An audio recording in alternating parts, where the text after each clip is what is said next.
This is A1. I am Troy Seipel. Thank you so much for eavesdropping this week. Just a reminder, if you're in the Philly area tomorrow, June 20th, our friend Dana Shertancic is performing at Philly's Funniest at Helium in Philly on Sansom Street. I'll be there as an audience member. Come out and support some good local comedy. I know she's going to slay. Speaking of Dana, she was on 2 episodes ago. And then last week I had Dan Callahan. And this week we have another Dan. I took 3 Ds in 3 weeks. What are you doing with your life? So here we are. The 3rd installment of the 3D trilogy, I guess you could call it. Off the rip, I want to give this fella some flowers for doing me an unsolicited solid without any prior discussion. So I'm very grateful for that, boy. There was Ganja, there was Golden Monkey, which is a 9.5% beer from Victory Brewing right here in Downingtown, PA. They don't sponsor me. I sponsor them super hard as a consumer. That said, we were a bunch of goofy grape silly billies, and I had a blast. This one's a barn burner. And listen, my faithful companion, if you can't follow along, it's all copacetic because we couldn't either. So, here he is, my man, Dan Sherman. Yeah, dude. Because we're talking about Nas. Yeah. A couple of years ago, I saw Nas and Lauryn Hill at Camden. Yeah. And it was Nas's birthday. So Lauryn Hill came out and like sang "Happy Birthday" to Nas, and everyone was going. And they kind of did what you were talking about, like going back and forth. Like Nas would do some stuff, then Lauryn Hill would come out and do some stuff, then Nas again, just mix it up, and then like a DJ kind of intertwined back and forth. And Hannibal Buress opened. Oh, wow. Yeah, that was a really cool show. Nice. Yeah. My older brother. I saw him at Helium. Oh, really? Yeah. I had him on my old podcast in 2010. Oh, wow. Yeah. That's sick. I was like, I just walked up to him after the show at Helium. I was like, you mind calling me tomorrow for a podcast? And he did. Oh, that's awesome. It was a poor interview. I didn't know how to interview people at the time, but he was nice enough to do that. That's cool. Have you listened to like his new music? It's like SU Tunes. No, I haven't. I like it. Good? Yeah, it's pretty good. Yeah, I've heard it. He's obsessed with the theremin. Yeah. I want one of those. He plays that out on the podcast. I tell my wife, like, yo, look how cool is this? Dude, a stoner with a theremin, dude, would be like, you know, that's a day for me. That's like the cat toy for like a stoner. It's a full day for me. Yeah. Oh gosh. That is a full punch in 8 hours. My older brother was really into hip hop and stuff. Yeah. And when we were at our mom's house, we had like a 2-bedroom apartment. So like the 4 of us brothers would like share this room. Yeah. And he was gone for a while, but on the desk, like drawer that we had, kind of like that. Yeah. He had left Nas's Streets Disciples double disc album. Sure. But it was like still in the wrapper, like unopened. So it was like do I, don't I? I kept looking at this thing and like the cover and everything. Like I wanted to listen. It was just drawing you in. Yeah. And like, but I was like, it's big bros. You can't mess with it. Like they get mad when I read their Goosebumps books, you know? Oh, Goosebumps. They're like, oh, it's out of order. I had at least like 45 of those bitches. They had half of a bookshelf full of Goosebumps. They had like them all. Yeah. And after a while, like I started to sell them to kids in elementary school for some money, and I got in trouble for it. Oh shit! You were slanging Goosebumps. I was slinging Goosebumps books back in the day. I was like, yo, this one's You're a real thoroughbred, dog. I was like, this one's got the stickers in the middle. It's got the stickers, yo. It's got to be a little more. You're a real thoroughbred. Yeah. That's funny. Though. I love Goosebumps. But I was looking at that album, and I was just like, man, I got to listen to it. And eventually, so I did. And I like nicked it, and I like opened it up, and I listened to it, and I love it. I like that was one of my my first like real introduction to Nas. But my older one of the best ever lyricists, like bar none. You know what I mean? I was in 6th or 7th grade. Middle school, and there's a song on that album called like Nazareth Savage that opens up with Nas going like, I squeeze nipples like pimples to get the pus, get it? Sure. And a middle school white suburban kid, I was just like, and then he just like keeps going, and the beat's hard. I was like, this is amazing. Get him, Nas. I was like, oh yeah. I was like, you are a savage. Yeah. I was like, I'm a Streets disciple now with you. I don't know. But he's a king, dude. I love that album. You got more and more into him, and it was fun. My older brother was cool, like, because like he was like kind of like your your way into hip hop and stuff. Yeah. I had people like I had an older sister, but I had people in my life like older dudes. It sounds weird. I had older dudes in my life. I had old men that would plug me in the butt and then would listen to fine hip hop records with me afterwards. Yes, you nailed it, and they nailed me. Yeah, but no, I always had like people like older heads that would like put me on to shit, and like to this day, like are like the sources of my influences. You know what I mean? Like, my next door neighbor used to babysit me, and he was getting rid of CDs one day, and he just gave me like all these metal, like 80s metal, like Metallica and shit, like all these, and it was like shit that I formed my whatever taste for metal, and yeah, I don't know what that. I was the fuck, dude. I was just showing a buddy yesterday. We were kind of like going back and forth with like some cool live music moments, and I was like, "Well, have you seen Fear of the Dark by Iron Maiden at Rock in Rio in front of like 250,000 Brazilians going just like nuts?"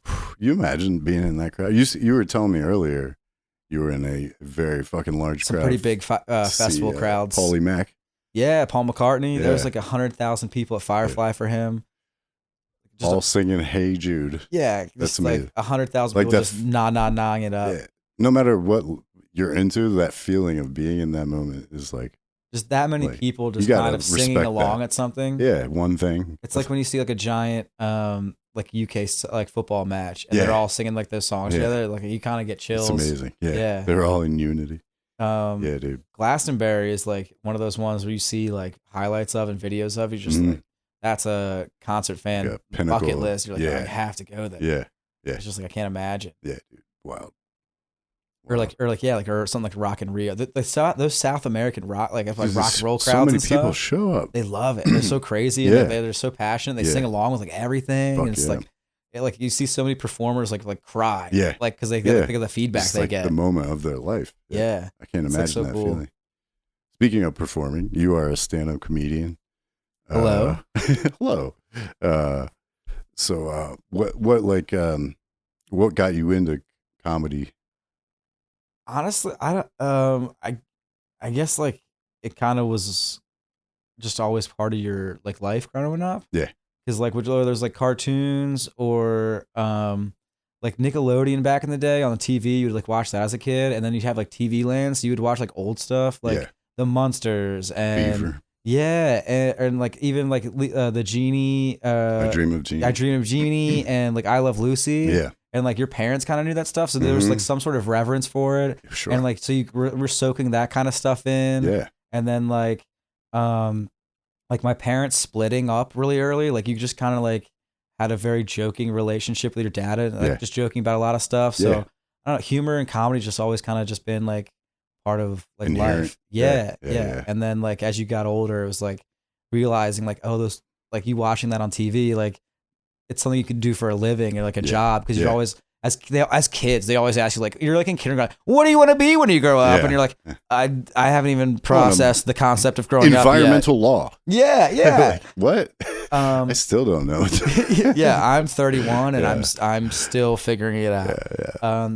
But I remember like in school, they had like a year-end thing for like your little like folder you would keep throughout like your entire time at like that progress. Like every year you would be like a year-end thing, and you're like had these little report cards, and you'd put like little things with those reports, and you put in your folder, and then if you were at that school when you graduated, you'd get like, oh hey, here's your thing of like your whole like school career. You're like, looking back, and every year one of those little slips you'd have was like, what did you want to be when you grow up? Yeah. And outside of like 1 year where I put like in second grade, I put Garbage Man. Yeah, that's awesome. Yeah. Dude, the Tony Danza field goal kicking, garbage kicking dad Eagles movie came out, and I was like, hooked. I was like, dude, I think being a garbage man would be pretty sick. You just ride around on the back of a truck every day. Yeah. You see him driving by when you're waiting for the bus. I was like, dude, being a garbage man's cool. They're fit. In your mind, you're like, they only work in the morning, right? Because you only see them in the morning. Then you have your day because you're out at school do in the day. Non-garbage things. You don't realize that they're just picking up trash all day. You're like, they just do from 8 to 12. They're just picking up trash. Then they just chill. Yeah.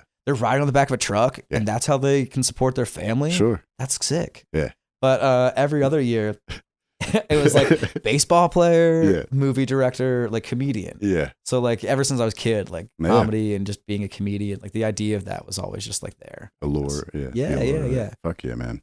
So when, how about you? How did you get into comedy? Same, like originally my parents, Monty Python. Oh, dude. Fucking. I remember the babysitter I was telling you about earlier. Mm-hmm. Always watching movies and stuff there. I remember her son, who's kind of like my older brother's age. Yeah.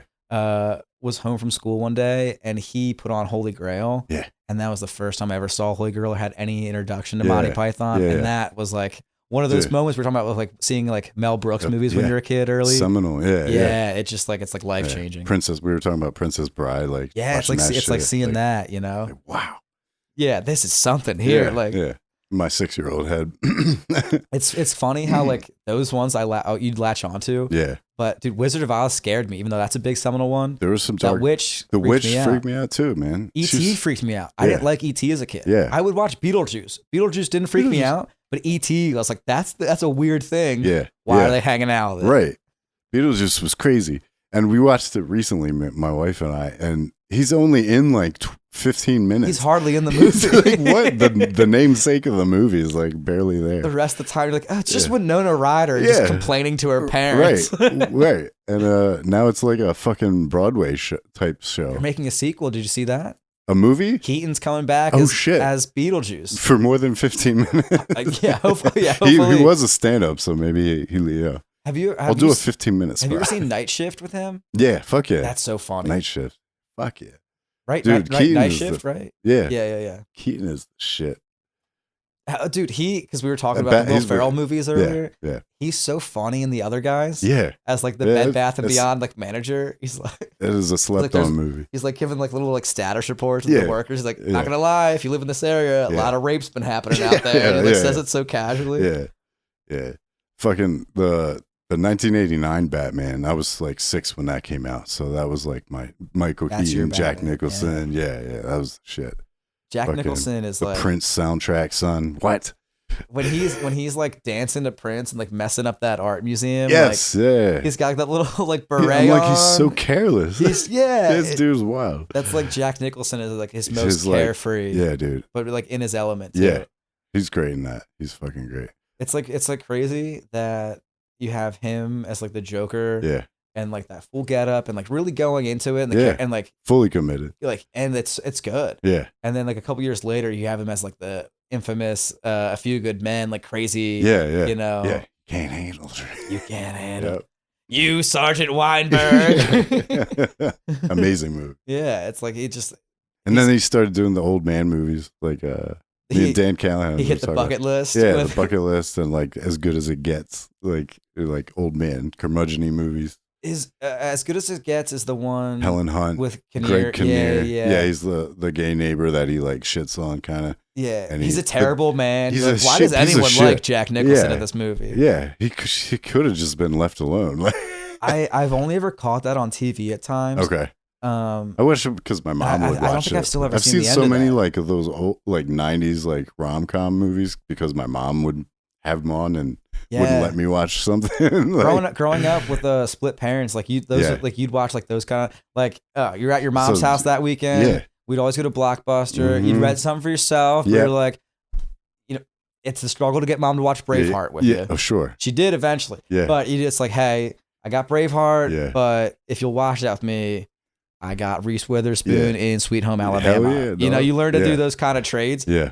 But you'd watch those. You'd have to like watch those movies with your mom. Like, all right, I'd watch that particular one. This weekend we're watching Under the Tuscan Sun with Diane Lane. Devil Wears Prada, I guess.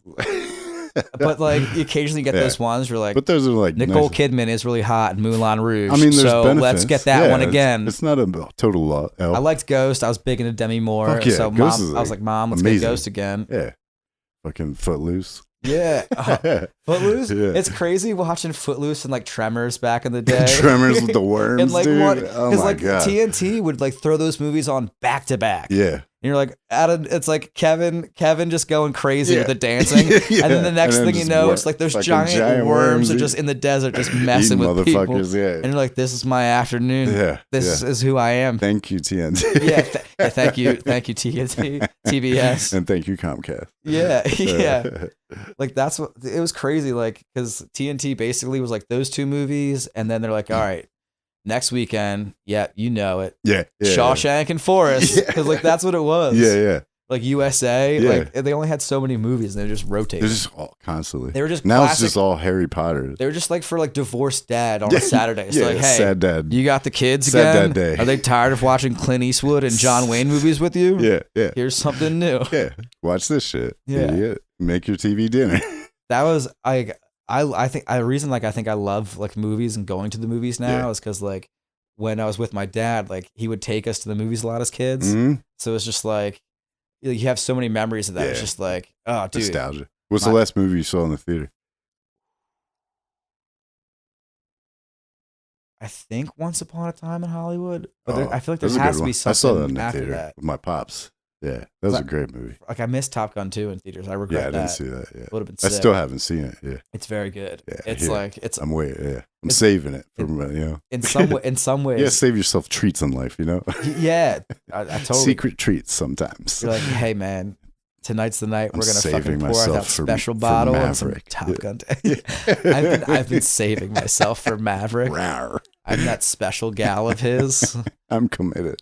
I'm gonna fly Fucking off into the sunset. Hell yeah. He's gonna call me Goose Yeah. while goosing me.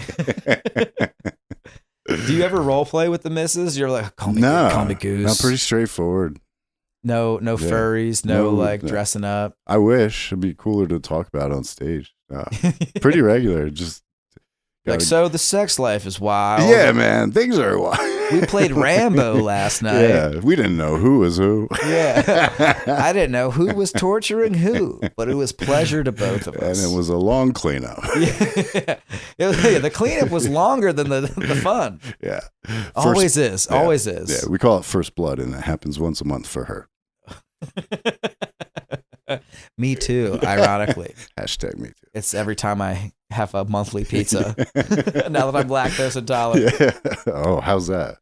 It's getting brutal, man. Yeah. So what does it do to you? When you grow up in like with like again America? a single America and again like a divorced dad, like ice cream and pizza are like staples of the divorced dad diet. Yeah. You know, they are like, the pyramid. Yeah, that's half like the pyramid right there. Yeah, it's two like things.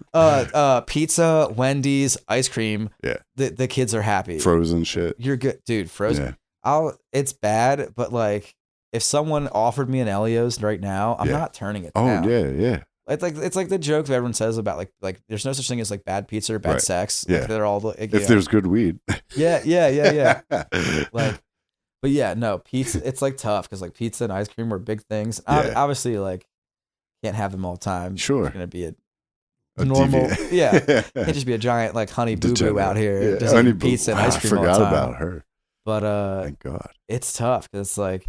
That's like a good classic. You're late night drunk. Just you go grab a always have that slice or taste for something, it. and You know or what like I mean? Friday night, Yeah. and then it's like, oh wait, I'm gonna turn into a monster. Slip back and a into wreck. those ways that I hated. Yeah, you get the whiskey shits, but it's Oh from my God. cheese now. Jesus, Fuck getting old, it sucks. I can't even hang like I used to. dude. I try really hard. I love Believe me, how I experiment in a the lot, bathroom there, Yeah. how like when you get older, now because I most of my friends are like married and have kids now, so like you go and hang out their houses, and it's like you expect like the typical normal like what when you hang out with them and everything, but boys, now they're married It's and a whole stuff. They're different- domesticated. Yeah. Like you, a sir, whole in the different vibe. bathroom there, you have a nice little bathroom towelette. But I love Sure. how yours says, "Please do not do coke in the bathroom." Yeah, it's just the PSA. It's got like some little pink rabbits at the polite, bottom. polite PSA. Yeah, I love it. That's a Yeah. very good bathroom towelette there. It's amazing. I love Yeah. that one. That was a gift from my wife's friend. My mom has like gotten me a couple like kitchen or like bath towels like that or something like that, and like with like funny little sayings on them for like Christmas stocking the kitschy, stuffers and like, stuff. Yeah. mom stuff is so cute. I get so much. She used to give me stuff all the time. My stepdad. Like, why do you think I would put this on my wall? Like, I think if my mom buys one more trinket, my stepdad's going to finally. Oh, my mom is full on with that shit. They just. Full on. Well, especially once they retire. Yeah. And it's just like. The full-time shopper. Like, the full-time shopper. Yeah. Trinkets galore. She was hoarding, dude.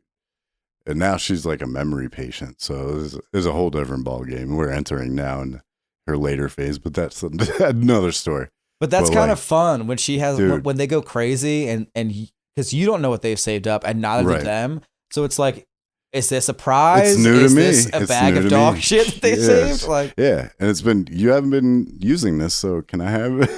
yeah. Like, hey, can I have that bag of dog shit? No. No, she gave me she gave me two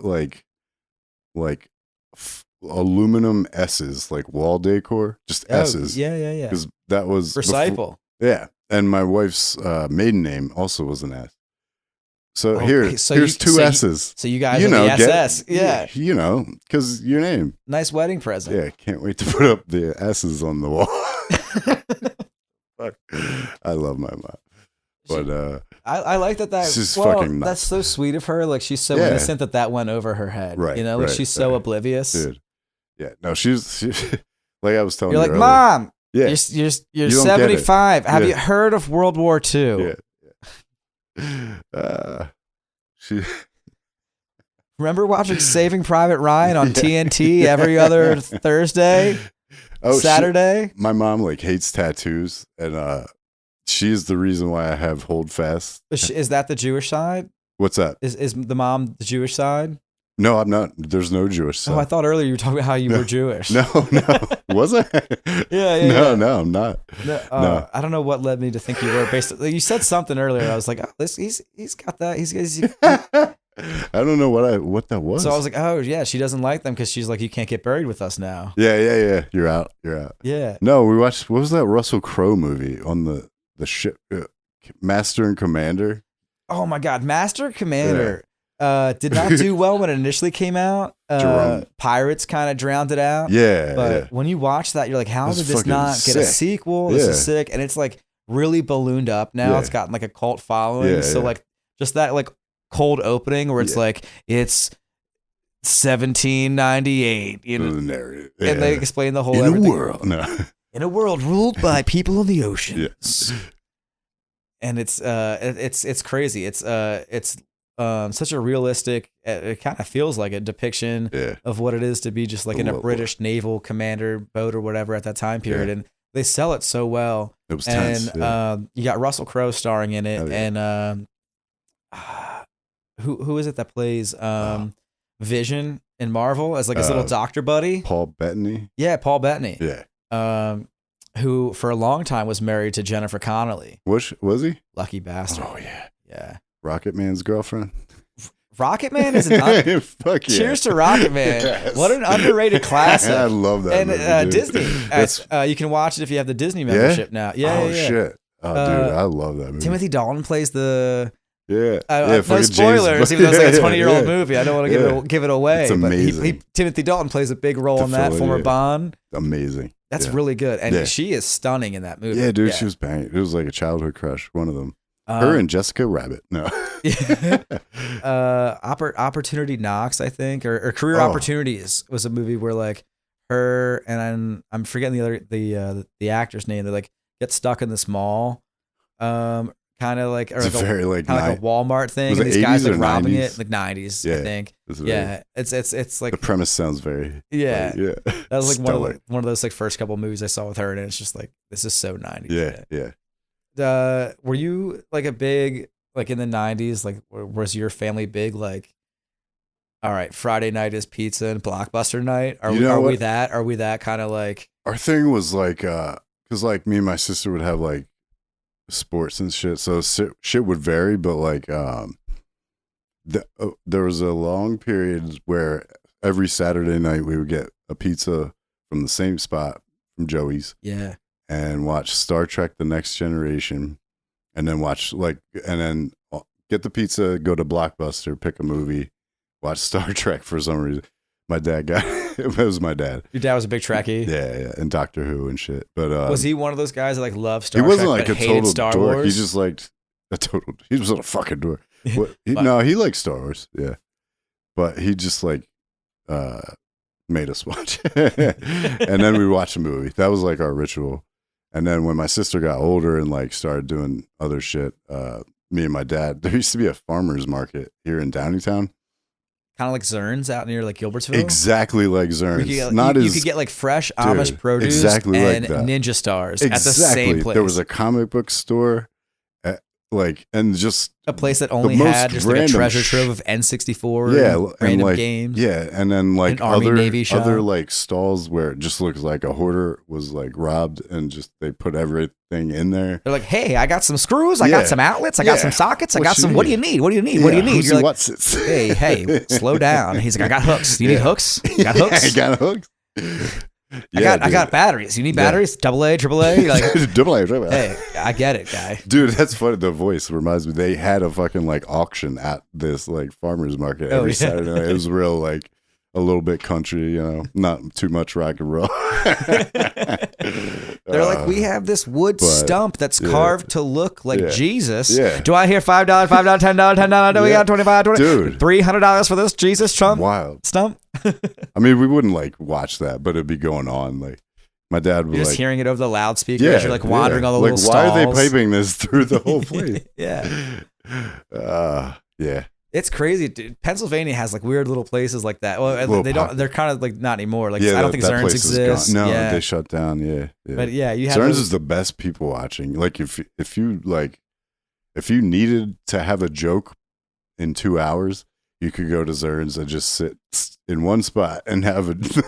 In the 90s, Zern's was the greatest thing ever because you could go to Zern's and you could have a complete education about the human white human the white human experience from Amish to the KKK to all the diverse whites. A guy who used to be a roadie for rock bands / drug smuggler / gun smuggler, import export. Let's be who I'm pretty sure that was the guy that was selling the ninja stars and like the samurai swords. Did I see you before? He's like, hey, but like you could do all that, and then you could get like in Amish like. Cream pie or excellent whatever. Food, the best. The Amish are good at food. And then you could grab like we were saying, like all types of stuff. You do that, and then across the street afterwards, you would go to the Pizza Hut. Yeah. And 90s Pizza Hut, you'd throw on the jukebox. The buffet. You'd have the buffet. You get the arcade. Fuck. What a great day. What is that? Why isn't that there? The only thing you were missing is literally a NASCAR speedway, right? Or in the Boyertown Speedway. Come on now. And a gun store and a liquor store. Yeah. Oh, dude. Boyertown would have been. Boyertown. They would have had. That would have been it because that's like Gilbertsville, Boyertown. Yeah. That would have been like the mecca for Dem white boys, suburban for this Dem boys in white suburbia. Yeah. Not that it probably isn't already. Yeah. It definitely was. Yeah. Dem Proud Boys. That was a weird area growing up. You're Pennsylvania. So we're going to church. Yeah. We're gonna pass the Turkey Hill. Yeah. And then we're also gonna pass the place where like the KKK meets. Dude, all right. Yeah, it's insane. It's like a open secret. Like the KKK has a large presence in like Pennsylvania, in the middle of Pennsylvania. Yeah. Like historically. Have you ever done a mic at one of their? No, I'm kidding. I tried to, but yeah, no, fuck no. Like no. Like you like Nas? Yeah. Can't do it here. No. Sorry. None of that now. Yeah. Oh. If you were a Scotty McCreer fan, you could have been in. Yeah. I saw the diversity of Pennsylvania. We saw Shane Gillis, Tim Dillon, Big J. Okerson, and Nick Mullen up at Hershey Center. Oh yeah, that was pretty recent, right? A few weeks ago, yeah. How was that? It was a great show. The crowd was fucking like, oh man. There was just full blown degenerates. Hell yeah. It was a mix. It was like I said, Pennsylvania, and then like Eagles fans. Yeah. You know what I mean? People Phillies coming fans. out from like the city to kind of see everybody. And there was an applause break for transphobia. It's like somebody like I think Nick Mullen had some joke, and and when Big J came out, he was like, "Did you guys cheering for transphobia?" And then there was an applause break. I'm like, "All right, here we are. You asked for it, Jay." Like, it was a great show. The sound was like, my issue with like arenas, like, dude, get your money, go, congratulations. But like the sound, like, I don't know, it'd be tough because the echo of your own voice.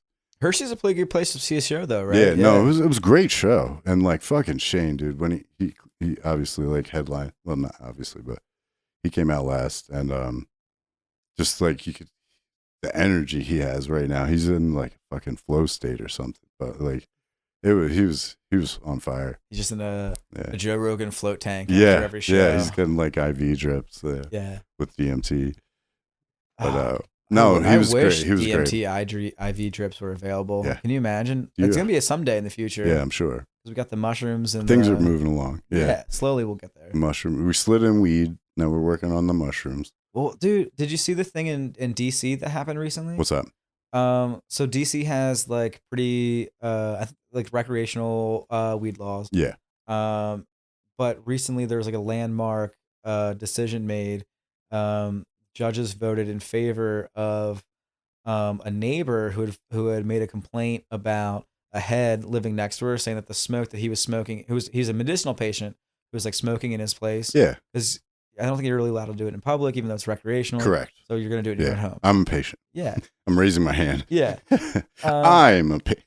So his neighbor complained about the smell, and I think it may be upsetting a pet and coming through the law. So the judge ruled in her favor. I hate that argument. Ruled that he's in the neighbor's favor. Yeah, and the non-smoker. Yeah, so ruled that the smoker is not allowed to smoke, even though he's a medical patient, in his own house, and within a certain distance of her and like her pets. What? Yeah. So well, now you're just making up a law and kind of making this guy. Tell me where it says. I guess I have to move. Yeah. You're just making up a law, though. And it's crazy because what is that distance? Like the wind still blows. And that's that. Yeah, that's going to create kind of like a land. It's very a snowball effect. A lot of people are going to probably file complaints and like. Even though you're making a lot of tax money off of the stoners, you're gonna like maybe force them into a little like little stoner area of the neighborhood where like, no one cares or whatever. I don't. It's fair. I don't know. It's weird. It's stupid. It's all stupid. Or people are probably gonna charge you more for like a smoking place. Dude, some places already now they're like, this is your rent, but you're also gonna pay us $500 more in rent for pet insurance because you have a dog. Right. I was gonna say, what can you get the judge to tell the lady her dog can never bark? Yeah. Like things cross paths when you live in a distance from each other. Your schnauzer is yapping a little too much while I'm trying to get my blueberry yum yums lit up. What are you going to do? You know, fucking take a Xanax and shut the fuck up. Honestly. Have a Coke and a smile. Get a medical card. Smoke some weed. Relax. Yeah. I will say, like, with the medical card, technically, it is illegal to smoke it. It is to combust. I'm supposed to vape it to combust. To combust. Yeah. Yes. No, I can't combust. Yeah. Oh, no. When I was talking Hims.com.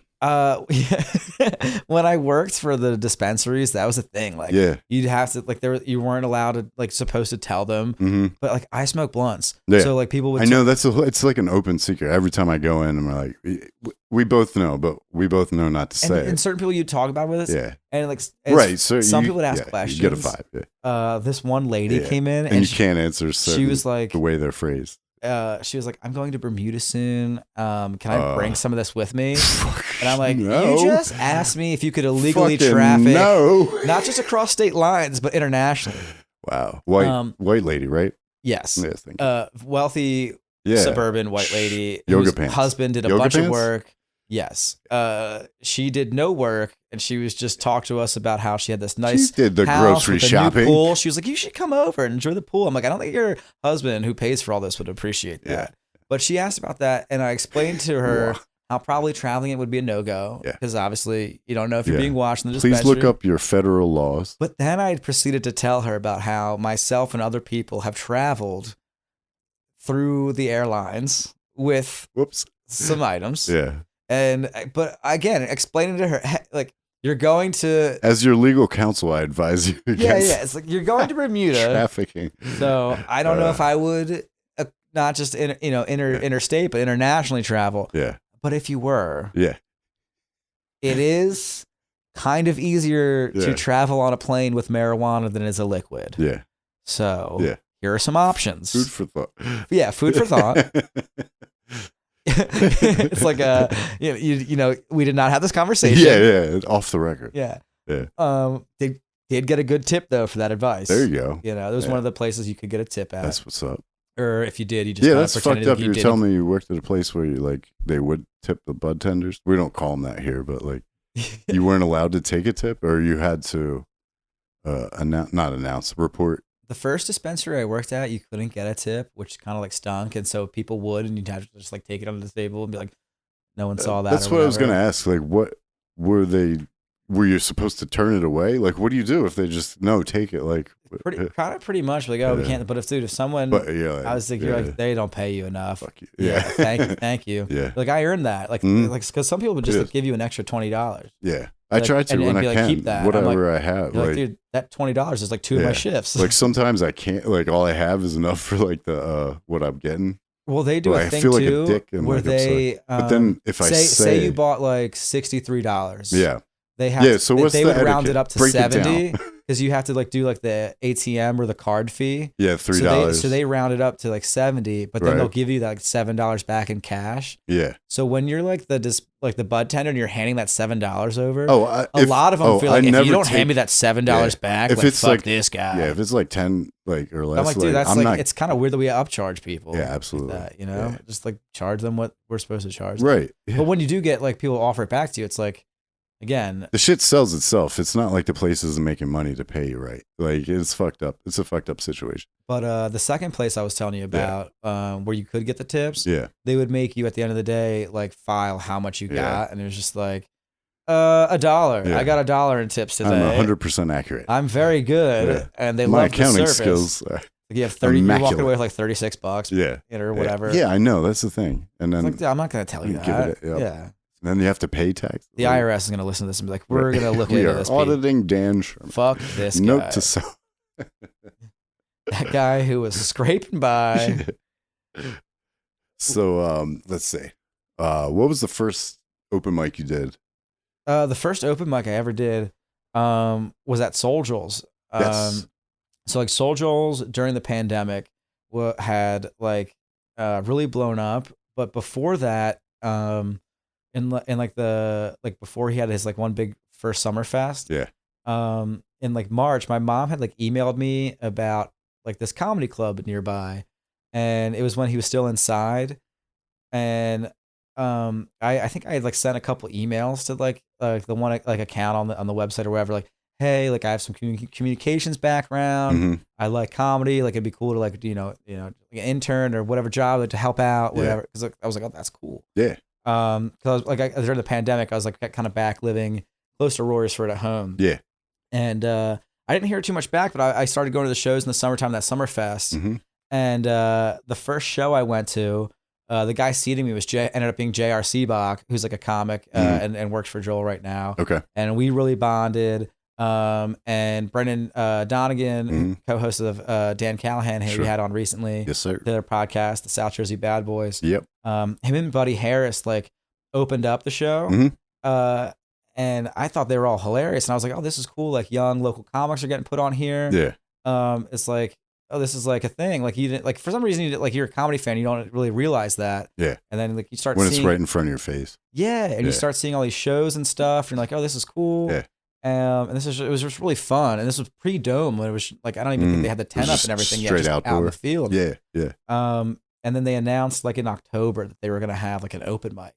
And it was like, oh yeah. And it was like the pandemic and I was living in my car and it was like, you have nothing else to do. You've always interesting liked comedy. All these things came together. Yeah. It's like, if you're going to do it, you're going to do it now. Kind of pushed you into it. Yeah. So I went to, I remember going to like this park kind of nearby and I sat in the afternoon and I sat. Had you ever written jokes?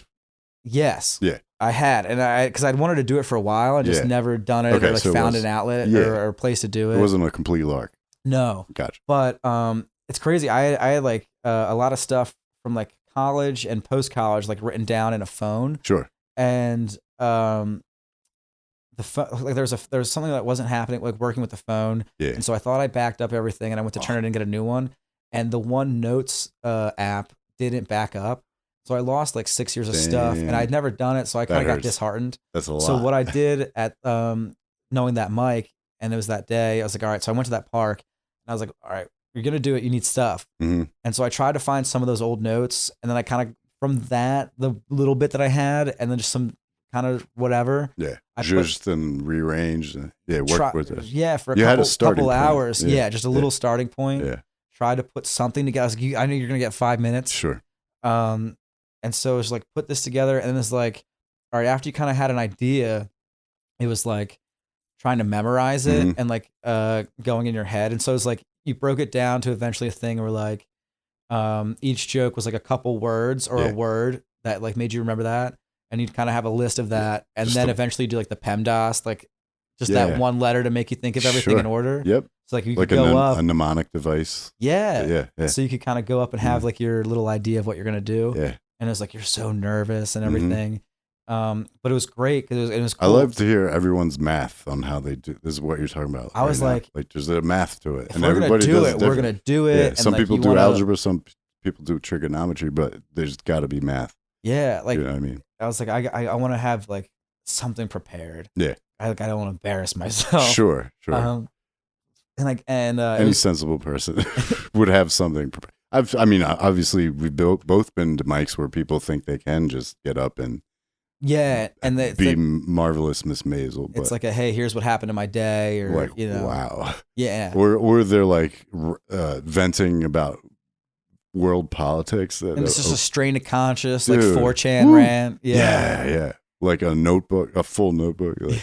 Like, this is my my prophecy that I think is going to happen. My manifesto. My manifesto. But yeah, that first Joel's mic that I went to was really cool. Yeah, because like Joel had been running this like really cool like show and comedy festival and Summerfest and like show and everything. Yeah, calling this awesome place. Hell yeah. So you're like, this is a cool guy that you just want to like can potentially like, he's there watching you. Stick with the winners. Yeah. Could just like he's seen a lot of comedy. Yeah. And like knows it. So if like this guy he's a good barometer. Gives you any feedback or says anything about you, like that's take it. Yeah. And then he also had James Mattern hosting for him all throughout that run, and he had him and he was hosting the open mic. And so it was like, oh, this is cool. Like and the people that were there were cool. Yeah. Like eventually got to know him, but like that first time I was nervous. Yeah. Before I got up, James, like the kindest thing could do to like a first time like guy, was just like said just have fun. Before bringing me up, and he was a guy that I had seen at that point at a couple of the a bunch of the Joel shows hosting, and so I thought he was really good, and I really liked what seeing him and knowing that this was like he was like the first guy that I got to see what like being a professional comedian was. Yeah. Because it was like you got to see him multiple times. That's so you got to see him do different things and like work with an audience and like this is a pro. Yeah. There's no tutorials. So kind of having him bring you up, him saying just have fun. Yeah. And then just like taking that kind of edge off. Yeah. And then going up and doing it. And like I did pretty well. And like Joel like said something afterwards, like, you know, and like that was your first time and everything. And like and James kind of went up and he was like after that and was like, oh, it kind of felt like a normal show or whatever. It's just like you're like in a Spike Lee movie when they show the main guy, he's kind of just like floating and like going down slow-mo. Yeah. I was like that. I was like, oh man, like it's those things are you got so hooks big, and it's like, well, you're definitely gonna come back. Starting out, they're so big. Like I am starting out, so like I know, like you won't get into it, but you already like just out of nowhere did me like the kindest favor, and I really appreciate it. But it's like shit like that, like help the other guy, like it's just like. It means a lot, you know what I mean? Yeah, like it pushes you forward. To like pass just something anything. like that along. Something little, like it doesn't matter. Yeah, like so. Thank you for that, but oh yeah, hell yeah, yeah, but sick.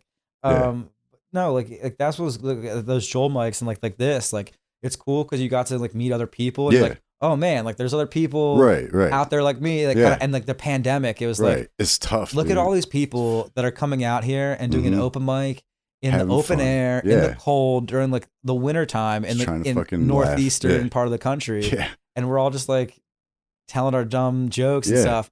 And you start to meet people and bond with them, and like you start to like see them, talk to them, like, hey, go to this mic, dude, like let's meet up and do that kind of thing. Like That's how I met Jay Yoder. I Yep. got to meet Dan Callahan. He Mhm. had on like because he was hosting those shows. Mm-hmm. Got to meet Jim Gillespie like doing that. Yep. Like I remember him like at his first mic and like just being like so like we all got blown away by how funny he was. Yeah. And it's like just that kind of stuff. You Yeah. just got to meet so many cool people. Yeah. And It's amazing. Yeah. eventually you start like branching out and going to other mics and like you see like those people at other mics and like you start to feel comfortable Mhm. at like those places. Yeah. And then you like it once you kind of can get over that hurdle, because you were talking about it, Yeah.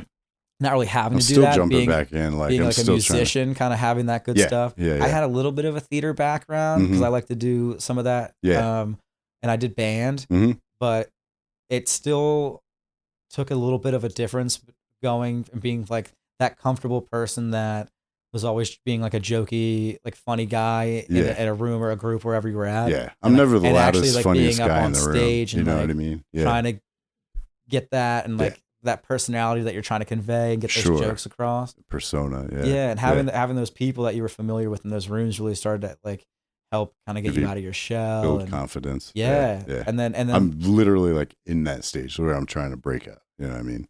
yeah. I got to get back in. Oh, But I dude. told you what's going on, but Yeah, it's tough. once you kind of just have like that little bit of consistency. Yeah.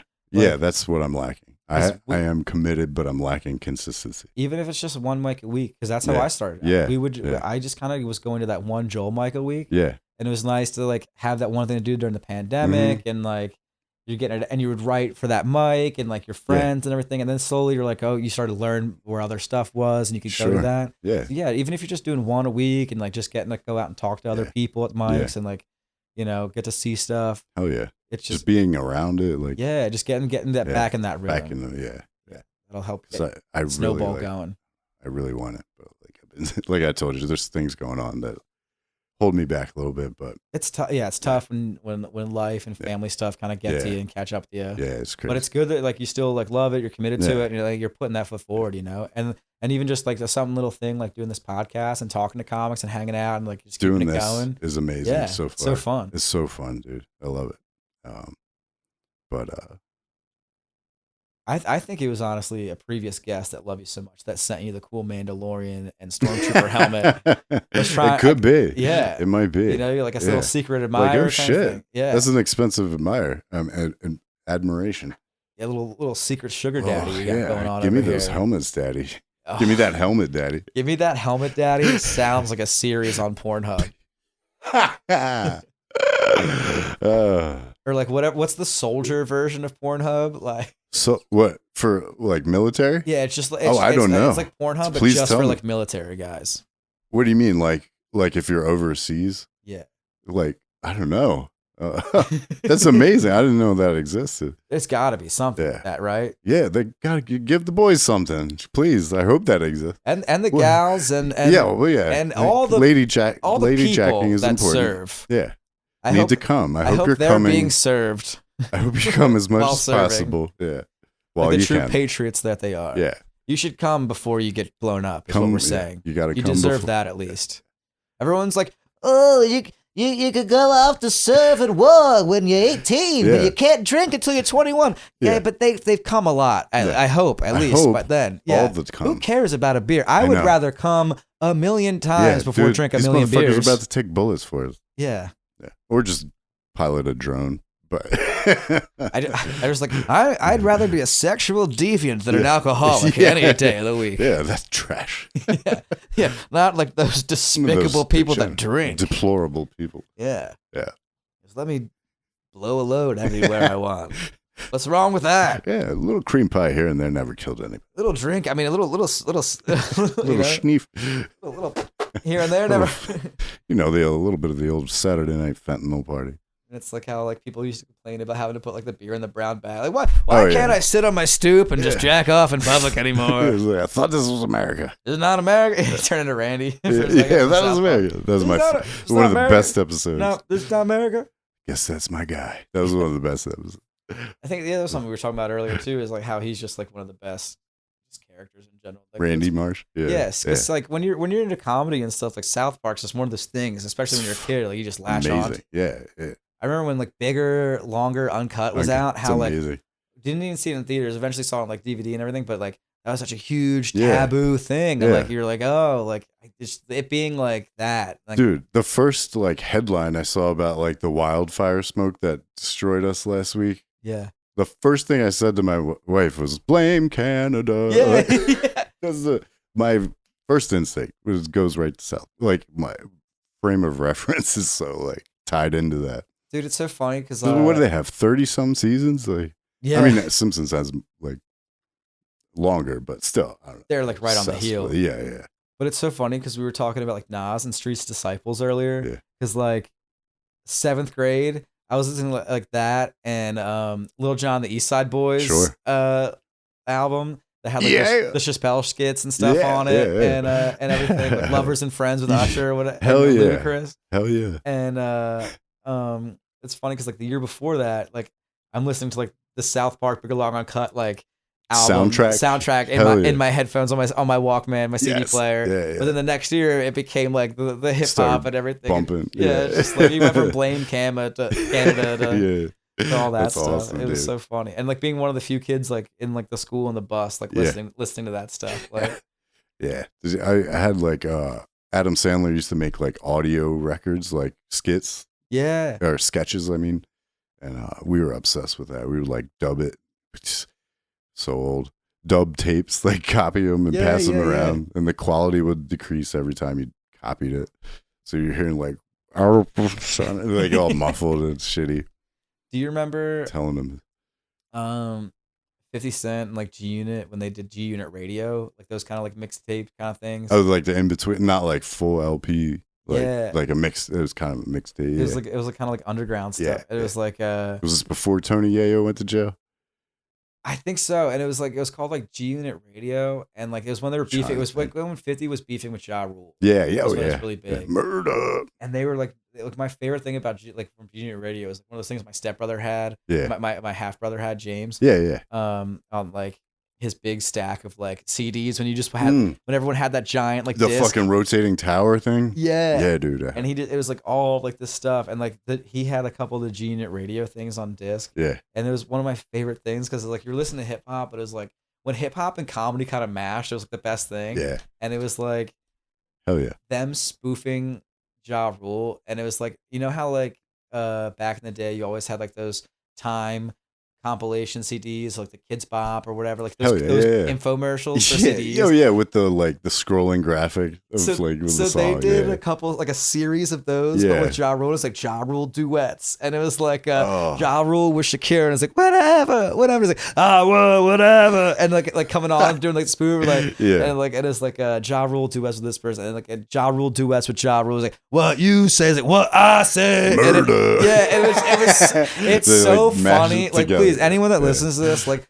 go out and seek the G Unit like radio. Oh, that's amazing. And like 50 is a prolific troll. Like, and it's gotten into a lot of beefs. It's gotten into a lot of beefs. Yeah, and comes out on top a lot. Him and Rick Ross are like still beefing, right? And Mayweather.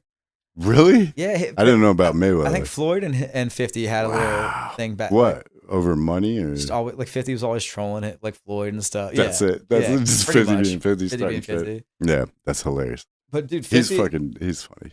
50's killing it. He living off of the rap fame. Yeah. Because put out like one of the greatest albums ever. One of the debut albums too. Yeah. Yep. And then he's got put on by two of the best the best people to promote your new album. Dre and M. Got the Vitamin Water Money. Oh yeah. And then dude, he produced like show, Power. And Power is like such a huge successful thing with multiple producer of a bunch of He's got a tour coming out. He's going to be at Camden this summer. Yeah. If you want to link up and go to that show. Biddy. We know so many of his songs. That'll be a good time. Hell yeah. He's getting fucked up on the lawn. I'd do it. Yeah. I haven't been to the waterfront in a while.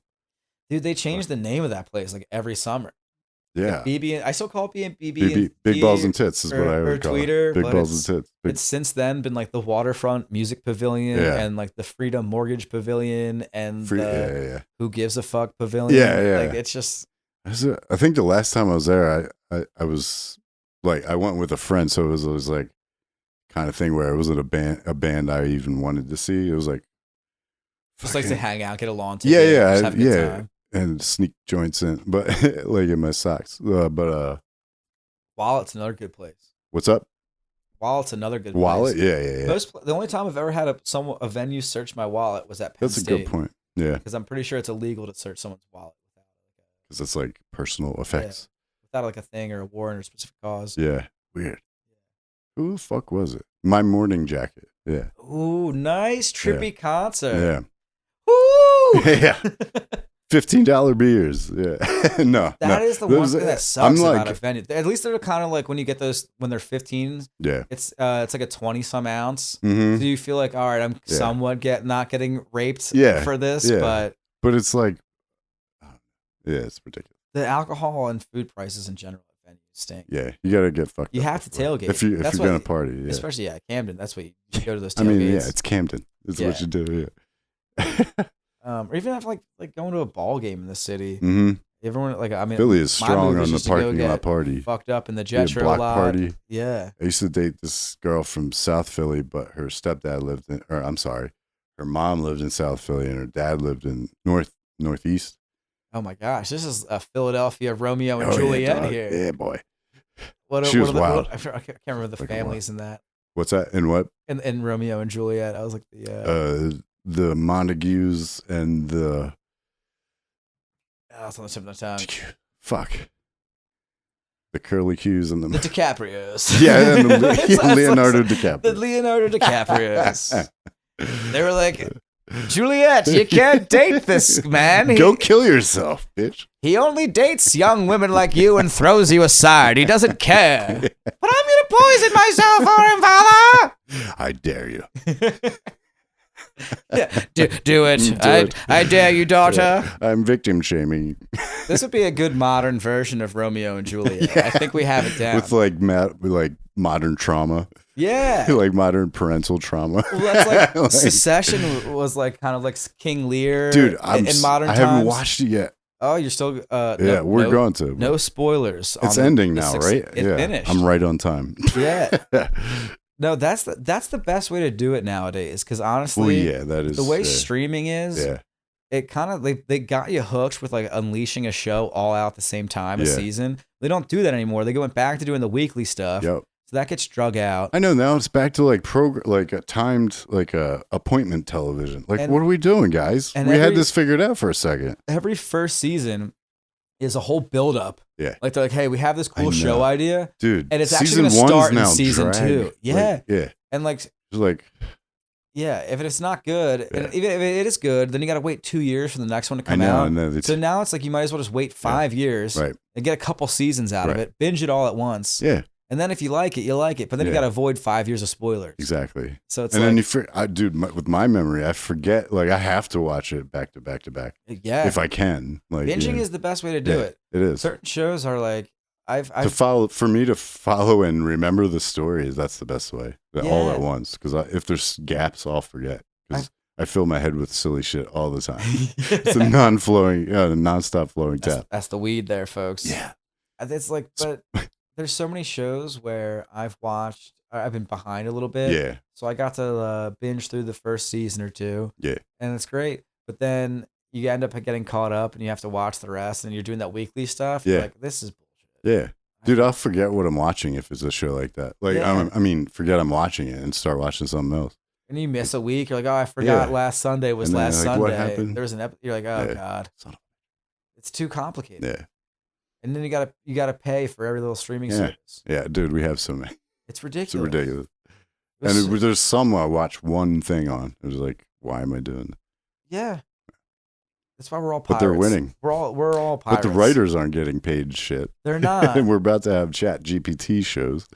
Dude, I didn't even watch this past season of The Mandalorian because we haven't finished it. Because of Chat GPT. Why? Like, why watch The Mandalorian when I can have Chat GPT make Mandalorian erotica I've for gone me? deep with it. Yeah, like screw the show. I'm just like, what's that baby Grogu doing? And Chat GPT is like, you horny little fuck. That thing comes back with some wild shit sometimes. Oh, dude, it's like, hey, I realize it's a illusion. It's not thinking, but it's pretty fucking.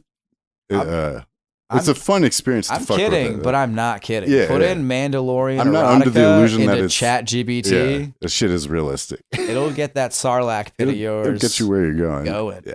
Yeah. Tickle those teeth of that sarlacc. Yeah, tickle my sarlacc Tickle pit. that pit. Get in my pit. Pit tickling. A little pit tickling. Put your Calrissian in my sarlacc pit. That's your kink, pit tickling. Yeah. Oh, dude, pit tickling. Yeah. Did we just come up with a new Pit tickling. sub? That's something. It's a title. Like for a something. subreddit of porn. Pit tickling. It sounds very southern too. Dude, hashtag pit ticklers 2023. Tit pickling. That's the different. That's what. Pit. That's like a serial killer habit. Pit tickling And tit feels pickling. like the porn version of the fucking guys that catch catfish with their hands. Yeah. When they just stick their forearm. Dive and go for the mud. Yeah. I just fished the river and it gets me the fish I need. So clean too. Mother Nature does the rest. Yeah. Sometimes you fist a ford and the catfish latches on. That's a win in my book. Yeah, dude, I love swamp people. When you watch like stuff like that and you just see people like that, they're like, so I hike up my jeans and I stick my fist in the water. Yeah, and... I'm offended there's a dude named Troy on that shit. Yeah, dude. Troy. Troy's Shoot him, Elizabeth. Shoot him. Oh, fuck. Troy's always got the fattest dip in. Yeah, dude. Oh, like he has like Botox, or not Botox, but like when they inject the lips. He looks like former Phillies left fielder Raul Ibanez. Yeah, my man. Dude, that guy had a softball-sized dip in his face. That's got to like permanently stretch your Like skin, reform, dude. yeah, dude, like in the National Geographic, those ladies that have those discs in their lips. Yeah, like the African tribe. Yeah, dude. That was him, but with a giant wad of tobacco. Yeah. For the love of the game. That's what made him a stud. The love of the game. The R.I.P. Tony Gwynn. Yo, baseball players are a different breed. Who was it? Mickey Mantle used to like fucking just, well, a lot of them were just complete fucking lushes, right? Like, oh, Mickey Mantle was like, there's an Always Sunny huge episode alcoholic. where they're like on the flight, they're like trying to beat one of the baseball oh players. yeah, Wade Boggs has that record for drinking like 30 beers in a flight. Red Sox, right? Yeah, and Yankee. Yeah. 3000 Hit Club. But yeah, he's famous for like drinking like 30 beers in one flight. Dude. Which is like Andre the Giant type stuff. But he's a animal. regular kind of size guy. Right. And then play a game. Have you ever heard the Doc Ellis story? That name, I feel like I met that dude at a Phillies. Like that name.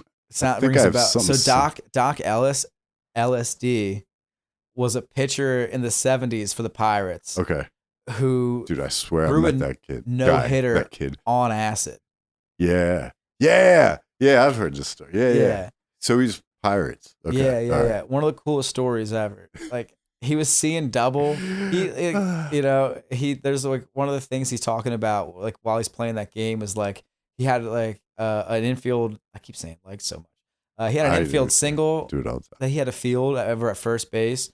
And he said like the guy threw him the ball and like he went to go and like tag the base. He said he did like a spin and like kind of pirouette. Yeah. And then like he said like afterwards like the ump or whoever was nearby is like, I scored a touchdown. You know, he was just like, and this was after kind of being on like a bender for like a couple of days. Yeah. It was, I think he threw the no-hitter in San Francisco, but woke up that day in LA. Gunning. Yeah. Or like woke up in San Francisco and had to get to LA. Origin unknown. Yeah.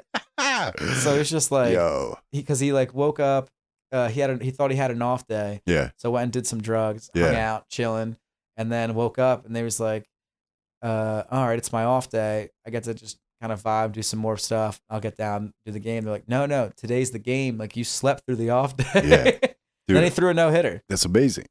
Yeah. I'm fascinated by that archetype of a person that is an elite at what they do, but a complete and utter mess. Like a functioning, everything else. Like a Sherlock Holmes where he's like just ripping cocaine. Like perfect clarity on their vision of what they do, whatever that thing is. But like everything else is chaos. Yeah. It's fucking crazy. And sometimes it takes that chaos to do that thing, especially in like creative, like performance arts and stuff. I like to think I'm like that with my pot smoking, but I think that's just me trying to enable myself. Like, it's fine. You're good. You're good. Yeah. It's helping you be creative and stuff. You're like, but I am. It does. I am a functioning pot. I know plenty of functioning potheads, so I hate that like there is that lazy like, stereotype or whatever. Yeah. There's very rich potheads. I was gonna say, you and I have been chiefing kind of all day, and we're pretty much like the same. Yeah, yeah. yeah. Not the smartest. Yeah. It's always the same. Yeah, for me. But great minds think alike, they said. Yeah, and then there's us. Yes. Well, we've been chilling. We've been coasting. Yeah, fuck yeah. It was a good hang, man. Like usually, like people come by, and I love, like, dude, I'm so like proud of like, I love the people I've talked to so far, and but like usually we come in like, I'll try to like talk for like 10 minutes and stuff, then we come in and do a thing. But we hung out for like what, 2 hours before. Yeah, we've just been chilling. Like, this has been dope. Yeah, fuck yeah, man. I'm glad you came. Hell yeah. Thank you for having me on me. Yeah. I'm glad you came. I'm glad you came. Oh, that was like what, 2010 or something like that? Yeah. Or maybe even earlier than that. What was it? Was that like Cobra Starship? Yeah, that was it. With Mate and Leister? It's just one of those songs that you, even if you don't listen to that like shit, you can't escape, Oh, it was like a Don't Trust a It Hoe follows by you like, around. 303. Yeah, oh my God, 303. Holy shit. 303. Was that the like emo electronic group? Yeah, like Yeah. Don't Trust Oh my a God, Hoe, with like the scene don't haircuts. trust. Yeah, with like, oh my God, I forgot about them, yo. right? Yeah, when was the last time you thought about Oh that? my God. That era I'd of like, love to watch a video of theirs now. yes. Oh man, dude, that should be that might be at the next podcast we do. Yeah. We just kind of like look back at music videos Yeah. from that time, like Yeah, it was just some make a list of shit to LMFAO, go some with, Katy yeah. Perry, some With 303. 303. Commentary. Yeah, look at what was We'll like do really it, dude, popular yeah. back then. Yeah. Uh, Book it. it was like Mystery Science Theater Hell 3000 yeah. That's and my shit. combined with MTV's pop-up video. Yeah. Pop-up video. Yeah, video. That was honestly one of my favorite parts of the 90s. Hell yeah, man. When they played music. Yeah, and then Beavis and Butthead would come on, and like I was too young to not really get Beavis and Butthead. I'm like, these Yeah. guys are idiots. Why Yeah. do people like them so much? See, like, Then I got was older. like, I'm like, oh, everything just Mike stoners Judge on the couch. Mike is- Judge rules. He rules, yeah. But I like when I was like 6th grade when Beavis and Butthead came out. Yeah, I was like young when it first came out, so I didn't get it. Yeah, so all my friends like watched it. Like, so I didn't like. I was telling you about my mom. We didn't have cable, Yeah, so I couldn't watch it. But like all my friends watched it and shit. And but when I did watch it, I didn't get it. Like I. you're like missing the references that your friends are making. I would like watch it to see what music videos they would watch in the show because you remember they Like, I wish these guys would pipe down. I'm actually can you enjoying guys- this. Yeah, stop doing the thing that Like I a do. Virgin is on. Yeah. Okay, I'm trying to Excuse me? masturbate. Can I'm you taking shut in- up? I'm absorbing the art.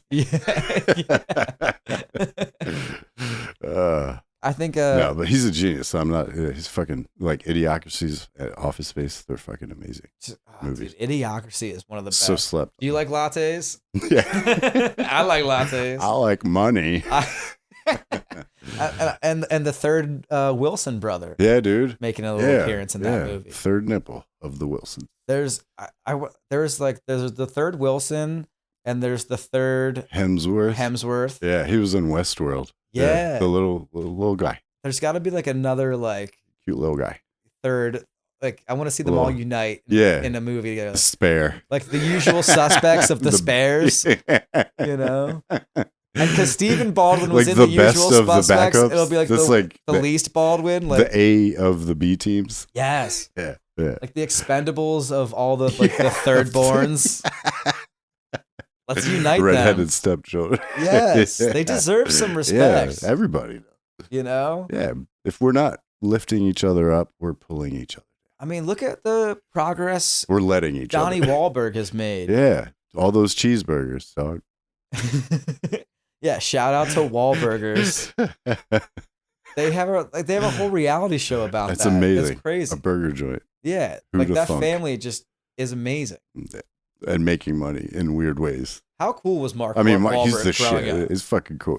Italian Job came out, and you were like, "How do I become this guy?" Yeah. He's Got a to fella. make out with Charlize Theron. Yeah. And he outsmarted Edward Norton. Yeah. He is Not the easy. coolest guy. Even if it's How did he written do in a that? script. Yeah. It might have been scripted, but how did he But do it's it? unprecedented.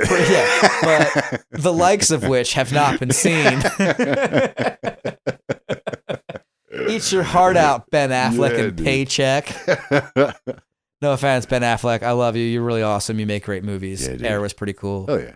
And I did That like was- Paycheck, but Mark Wahlberg was just like killing it. Yeah. he's still jacked. How old is that dude? Like, he's got to be like 50 now. yeah, he's got to be. Still one of the most jacked dudes ever. Yeah, he makes me nervous. I thought you were about to say he makes me wet. No.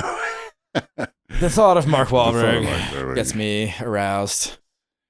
Makes me want to. Please don't clip that and chop that up. Things are going through my head though. Dan gets weird when Ted 2 comes on, folks. And it's not because of Safe Read. There's like a censor beat. Dude, that's when he took his pants off and started to defile the recording studio at the thought of Mark Wahlberg. Dude, I know you haven't seen Top Gun 2, so no, like I don't know why I just thought of this randomly, but like similar kind of like vein where like guys in that era were like crushing it with movies. Yeah. Do you remember when the original Top Gun 2 came out with Owen Wilson in Behind Enemy Lines? Yes, you're right. Oh my god. When he went out of nowhere, he went from like, who made that? I couldn't even tell you the director at this point, which is pretty bad. I'm a big movie nerd. It's like in the vagaries of my mind. Yeah. But Owen Wilson went from being like this really funny guy in comedy movies to that guy that got eaten by the anaconda in Anaconda. Holy shit. Yeah. And then doing Behind Enemy Lines, you're like, oh my God, this guy's in a serious action movie. Yeah. What range? This is sick. Yeah. Yo, did you see Mr. What was it called? Bob Odenkirk's action movie? Oh. Nobody? Is that Mr. name? Nobody? Is it Mr. Nobody or Nobody? Whatever it is. It's like a dad that speaking of like killing an action movie from being a straight comedian your whole life. Like, he did like a really... Well, I mean, there's Better Call Saul. That's a complete drama. I'm lying. But he murdered that. Better Call Saul, again, another one where I binged a lot of it. Yeah. A lot of it. Yeah. A lot of it. Me too. At one time. Yeah. Like, too much. And then it got to a point where like... And they watched for days. I can't finish this. Yeah. Like, I can't wait. Mm-hmm. The next one came around, and I had watched so much at one point in time, I just lost interest. Yeah. It's really good. Yeah, dude. It's an amazing show. Oh, you still haven't finished it? No. Have you started I've watched the season? big moments. Yeah, the highlights. That's all it got for me. Yeah. I was like, I just can't do it. Yeah. It's like Breaking Bad. I love Breaking Bad, but when you the try pacing is also like with Saul, it's like the beginning of the last season is very slow. Yeah. You know what I mean? So that's what like, TV has become. They're like, now hey, I'm watching this because I'm waiting and I'm not enjoying it, so why am I watching? There's so much of TV shows where you just fantastic show. I'm not fast talking forward shit. through because it's like this was a 2-hour movie that you drug out for 10 hours. Yeah. Yeah. They're filler. But that's kind of what I do at the end of Saul. I was just like, I can't do this. Yeah.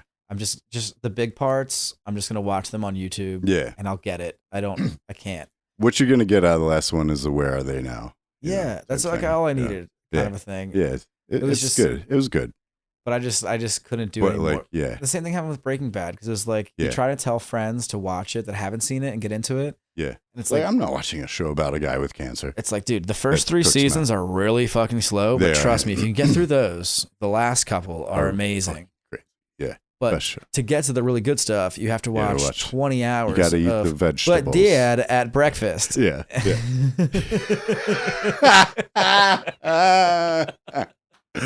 Was RJ? Yeah. Great actor, by the way. He's amazing. But it's just like I know. When you're watching the show, you're like, how did they get to this character? When are we gonna? Yeah. And when's he gonna play like a big pivotal role? Yeah. Jesse is so corny at the beginning, dude. He really is. It's like it takes a while to really get into stuff. Yeah. And the way they dress him is so fucking hilarious, oh my gosh, dude. And his friends, they're fucking. And the first time you see him, he like comes out of that chick's windows with a giant, blatant fake tip. Such a Like he's cool. He bangs hot ladies in the neighborhood and makes meth. Yeah. You're like, what? Yeah, it's cartoonish at the beginning, but it develops into an amazing character. And even towards the end, it kind of slips up and has some cartoonish moments. You remember, in one of the later seasons, the most egregious moment in any of like these pristine premiere TV shows is Breaking Bad. Walter White buys his son a new car and like gets himself a new car, and like they pull up in the driveway and like they're listening to like this song and like revving their cars in the driveway at the same time, and it's like this ridiculous to the beat like reggaeton song kind of thing. And then they're like, wait, these aren't cool enough. And they back out and they go and get like 2 new cars and then come and do in. And then they rev them again. And it's this weird, like Fast and Furious, like Double exchange down. back and forth while they're revving. And it's like, bonfire. And it's like, how is this great show have such a terrible thing like this in it? Yeah, why is this not at the Cannes Film Festival? Yeah, it's like, you know, if Tony Soprano just like randomly started just like getting pegged while Skrillex like, was why played. are we doing this? Yeah. Oh, fuck. What was it? We tried to watch that show with The Weeknd. I've only heard terrible things about it. And Yeah, like that's behind all the I scenes got. stuff. It's just like really like, It seemed dude, like I'm not a Euphoria prude. It takes a lot to offend me. Yeah. I'm good with whatever, but like it's just like uselessly sexual, like it erotic. seemed like And just like Euphoria taken to the it'll be great. an They'll upper do level great. There's going to be a great show. Not for me though. There's like the 50 Shades of Grey housewives will eat that shit up. If I want to watch porn, I don't need to go to HBO Yeah, to I watch porn. it. Yeah. Fucking They're like, but it has a plot. It's Why like, are we so playing? did Stagnetti's Revenge. yeah. So did Death Watch or Yeah. Death Wish. Charles Bronson. Dude, Charles Bronson. What a legend. I watched The Dirty Dozen for the first time during the pandemic. So Yeah. I'm starting to get into stuff. Yeah. God, this guy's such He's a stud. Slept on. He's so divisive too. Yeah. I just laugh at people. But, I mean, Death Wish is like, you know, understand the controversy, whatever. But I still haven't if seen you the watch Bruce it, Willis it's just like- remake. oh yeah, from like 2018. Yeah. Because, like, no offense to Jason Statham, and I like Ben Foster, but like that Mechanic remake kind of wasn't cool. Not worth it. It's not cool. It's not a fan. Is there anything new? Is there any new ideas? I'm looking forward to Oppenheimer. Yeah, Coming that looks out. good. That looks good. Cillian Murphy. Yeah, and he's Chris good. Nolan. Hell yeah. Coming out Chris the same Nolan. day as the Barbie movie. Yeah, boy. Hey. I'm into it. I mean, I'm into it in a certain state of mind. You know what I mean? Gosling and Robbie. Yeah, that's a Tuesday night. 2 of the hottest people ever. Hell yeah. Yeah, I mean, that's... Actually, like, all jokes aside, I appreciate in the ad, like, I gave him a thumbs up for this. They're like, if you love Barbie, this movie's for you. If you hate Barbie, this movie. Yeah. I'm like, all right, you all right, you got that one. The trailer makes it look like they're going with Lego movie. I don't know what it is. Where like it's like it looks real, like, and then it's like. Do you remember the Captain Industry or whatever? It reminds me of like the basic like visual atmosphere. Reminds me of. Do you remember Soundgarden? That's, I'm sorry. Do you remember Just for a sec, Soundgarden? I thought you were like, hey, do you? I know you're a little younger. Do you remember Soundgarden? Do you remember? No, the video for Black Hole Sun. Dude, I got arrested the day Chris Cornell died. Oh fuck. Yeah. Woo. Talk about a black hole sun. Yeah. This is fucking. Got sent to prison in the Alabama Slammy. We woke up to wash away the rain to the news of that, and then spent that night sleeping in prison in Alabama. I've been there, not in Alabama, but Alabama Slammy is interesting. It can't be good. The people that work there are not great. No, like you have just a bunch of idiots. Yeah, then that's the only thing that they can do. Like, Though, fortunately, we had a TV in our cell block, so the guy controlling it, obviously you can't just mess with the guy who has the remote. No. We watched a lot of on my block. They called it the mic, like pass the mic. Yeah. They're like, yo, Troy's got the mic. You got the mic tonight. Like we would pass it around. No, this one guy. That's how we did things on D block. I was in D block as well. Oh shit. D block, I feel like it's the non-offensive. No relation to to my like man, the least offensive the block is D block. That's like the same tent Shia LaBeouf had in the holes. My God. Yeah. In the D tent, boys. Dig it up. Dig up. Shit. And like in the Bammy Slammy, we had like one guy controlling the mic, and for like 16 hours. He was the only sole proprietor of the mic. That seemed how it was. Like this one guy was in control, and so we watched like 16 hours Ball straight hog. of Rob Dyrdek's Fantasy Factory, because that's all MTV is these days. Yeah. And then you know how like TNT does a movie and then it immediately will like start showing the credits and then go into that movie again the second time. Yeah. So we watched the second half of Superbad on like TBS, TNT, and it ended, and then immediately came on again from the beginning. Yeah. And the guys were like, well, we didn't see the first half. We might as well watch it again. And so we watched Rob Dyrdek's Fantasy Factory and a lot of Superbad in the Bambi Slammy. Shout out Jonah Hill and Seth Rogen. Yeah. And Bill Hader. Shouts to them. Keeping the boys.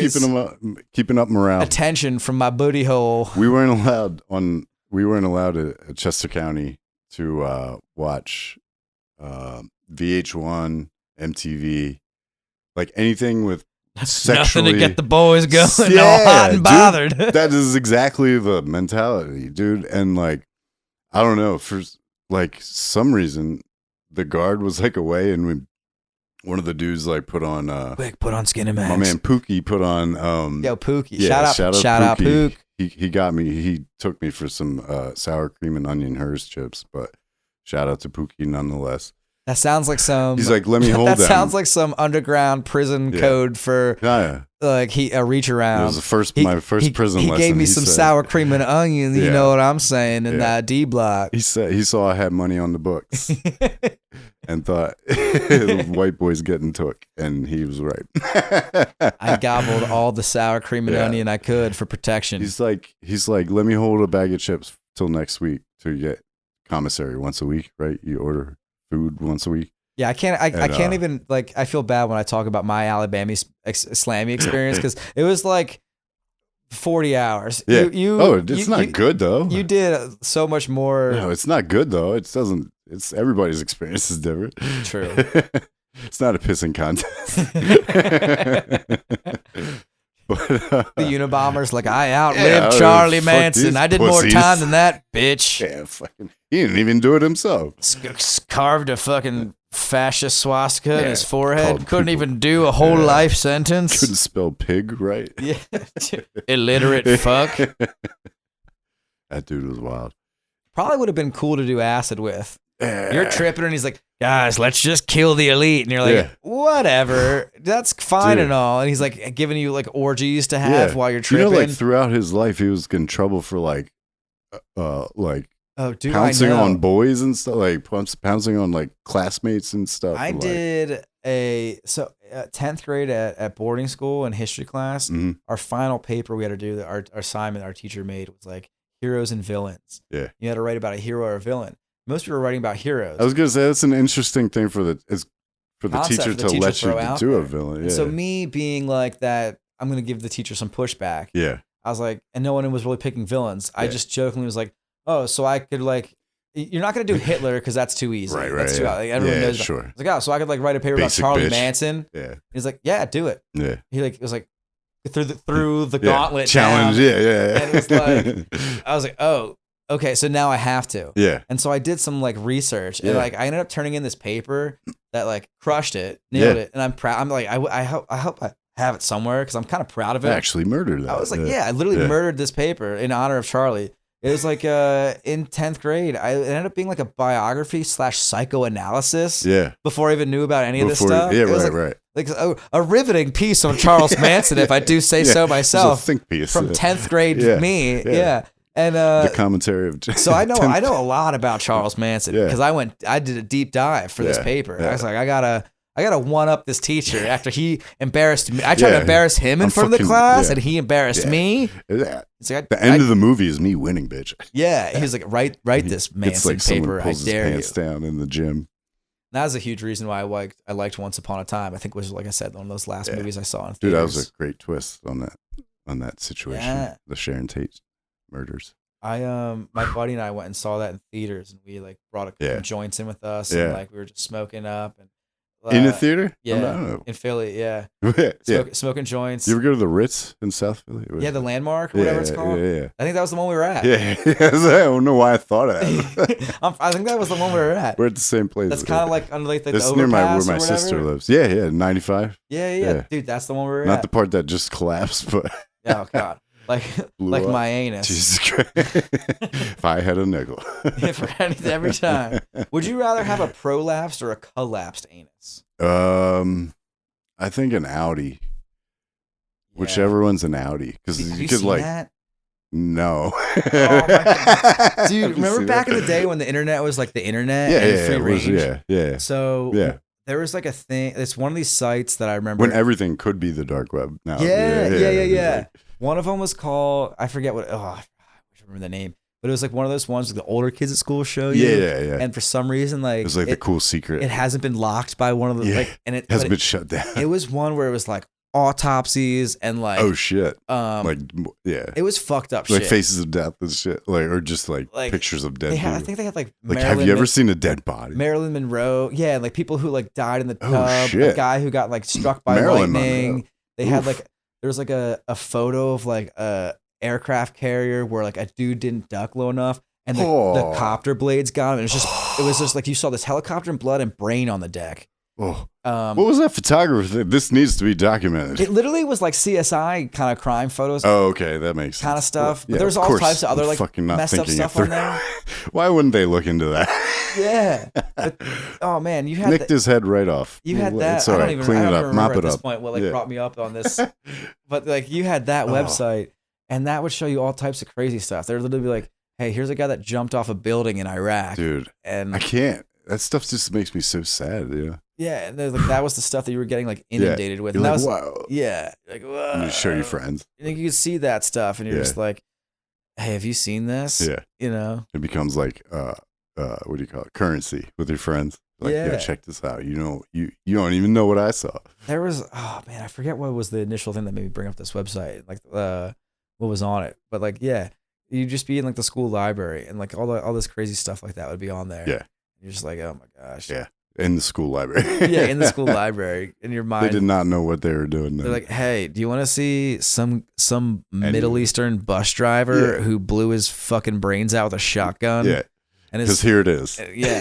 And it's like, I guess. Yeah. And it's like one of those things where like you get shown it and eventually you get like desensitized to it. So exactly. you go back to it. Yeah. Like, and you show it to other people. And you just pass it along. It's like visual herpes. Mm-hmm. You just have to like share it. It's viral, yeah. Yeah. It's literally viral. The OG. Man. Dude, so all right, here we go. I remember what it was. You said like you like the Audis. Yeah. Was it that prefer it? Yeah. You prefer them? If it's got to be something. Pinky's out for the Audis. I remember like with that like fucked up dirty website. One of those like things that was on there was an image of like a power lifter at like a college power lifter at a tournament. I think it was like a Penn State player, and he was doing like a squat or like a deadlift, like a squat. Yeah. And he was pushing up so much, and it was like the photo is him down in the squat position, yeah. and like his racked up with like the weights up, like trying yeah. to push it up, but he like had gotten stuck and like pushed so much up. He had like ripped his leotard and like pushed his stomach and like rectum out his butt.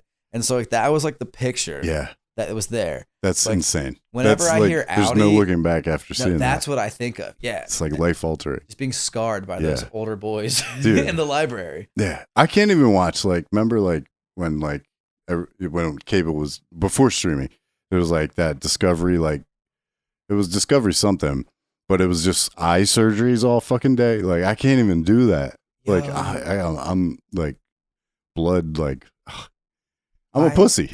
Remember in like the late 90s, early 2000s when laser eye surgery was really taking off? My dad was like one of the first people like we knew to have it done. Really? He had like glasses and wanted to like not have to deal with that anymore. Yeah. So he had it done and they filmed it.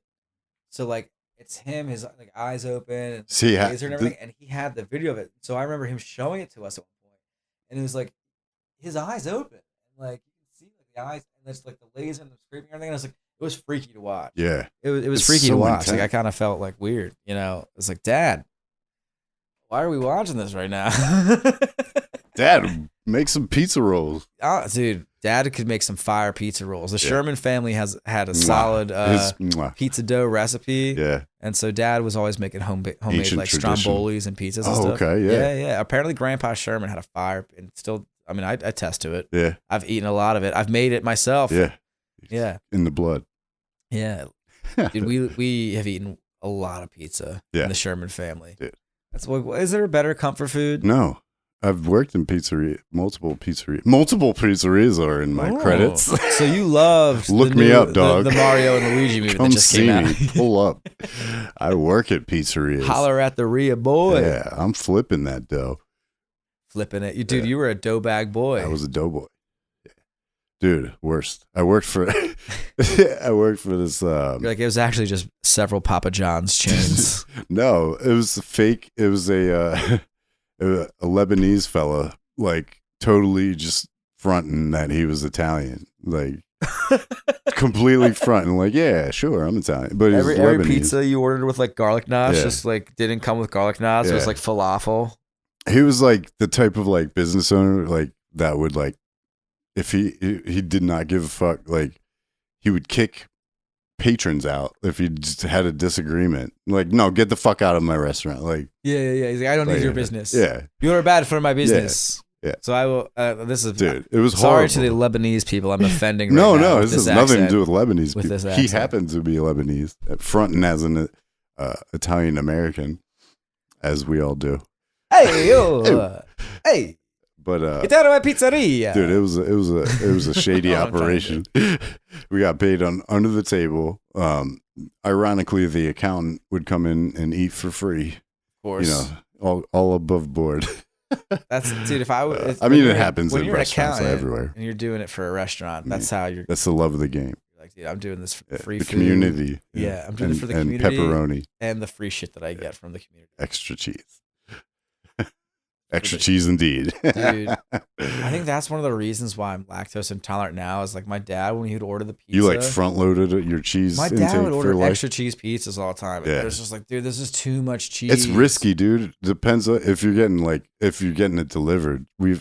I've had an issue. If you get extra cheese delivered, that shit is slid to one side of the box. 100%. Yeah, 100%. You know, if you got like the pepperoni or anything on top, it's like all over the place. Yeah. So that's like the thing. Like, my dad would get it. And by the time we like picked it up back to the place, it'd be like it slid all over. Yeah. It's just too much. Like, ruined Saturday, Dad. I hardly liked cheese as it is growing up. It was like pizza and pasta is like the only thing I liked it on. Yeah. And it's just like half pizza, just like a brick of cheese on it. 2 fingers of cheese, please. Yeah. It's just like, it's like, what are we doing here, Dad? Like, again, divorced dad diet. That's what it is. Figure it out, Pops. That's like, that's gonna be like if I ever put out like a special, if I ever have good comedy and get good at it, my special will be called a divorced dad diet, because that's like the manifesto like that I've lived by. Yeah. It's like the Atkins for middle-aged single men. Do you want to hang out in a basement and watch movies all weekend and eat Doritos and Cheetos and Wendy's and pizza? Yeah, but is it good for you? Probably not. Oh, no. In the long run, it'll kill you. Yeah. It will kill you. But this is America, so enjoy it. So do it up while you can. Well, ain't that America? Diabetes. Ain't that America with the extra cheese? Ain't that America? You'll lose your feet. Soak 'em, suck on these. Diabetes. Nah, rest in peace, Wilford Brimley. Dude, I think this is a great freaking Grammy record song we just came up with. This is right a banger. Yeah, this is a banger. The next country tune that's gonna break the charts. Yeah. Taylor Swift right now is sending her assassins to get us. Yeah. And her Nazi boyfriend to knock us off the charts. Any competition, she can't have it. She's got her fingers in deep. Yeah. I wish Taylor had her fingers in too deep into me. Yeah, Tay can get it. I went to school with her at one point. Yeah, she's from PA. She was just like my buddy's cute little sister at that point. Who? I mean, who? No, where was it? Was it near Reading? Yeah, she went to school like Why I'm Missing or whatever. Why I'm Missing. I went to school before that with her, like because I went to school with her when I was in like kindergarten and first grade. How old is she? When I was in first grade, she was in third grade. Okay. She was my buddy's cute older sister. Yeah. So I was friends with her little brother Austin. The biggest pop star right now. And then I didn't go to that school anymore. We drifted apart. Yeah. But that would have been cool. Things changed. Yeah. We became different people. One of my good friends' sister is Taylor Swift. Just no big deal. Yeah. But, so I was thinking about her before you did. But instead, this was just eons ago. Yeah. Dude, that's crazy. Yeah. Fucking wild. The one thing I don't appreciate, and I will stand by this, is that my wife tells me that like she would do a show on the eastern side of PA and wear like Phillies or Eagles gear, and then claim Philly. She's like, I'm from Philly. But then this is a hometown show for me. Yeah, but then she plays like Pittsburgh, and she has like a Penguins and Steelers gear on. Like she's a panderer. Like, yeah, she's gonna pander to that audience. Yeah.